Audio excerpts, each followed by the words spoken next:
விவேகானந்த சுவாமி அமெரிக்காவுக்கு சென்று சிகாகோ நகரத்தில் பெரிய விரிவுரை நிகழ்த்தினார்.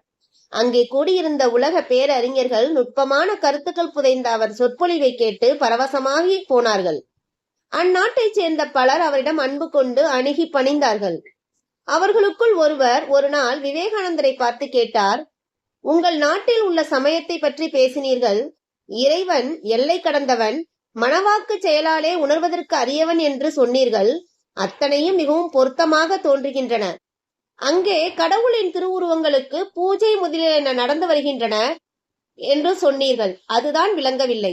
எல்லைக்குள் அடங்காமல் இருக்கின்ற கடவுளுக்கு, அருவமாகிய பரம்பொருளுக்கு உருவம் அமைத்து வழிபடுவது எதற்காக என்று கேட்டாராம். விவேகானந்தர் அதற்கு உடனே விடை சொல்லவில்லை. அவர் வீட்டிலேயே ஒரு படம் இருந்தது.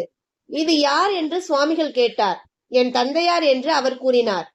வெறும் சட்டமும் கண்ணாடியும் அட்டையும் ஓவியமுமாக இருக்கின்ற இது உன் தந்தையா என்று கேட்டார். இல்லை, இது என் தந்தை அல்ல, ஆனால் தந்தையை நினைக்கச் செய்கின்ற அடையாளம் என்றார்.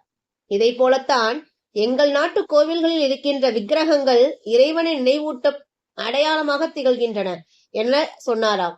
அப்புறம்தான் அந்த கேள்வி கேட்டவருக்கு உண்மை விளங்கியது.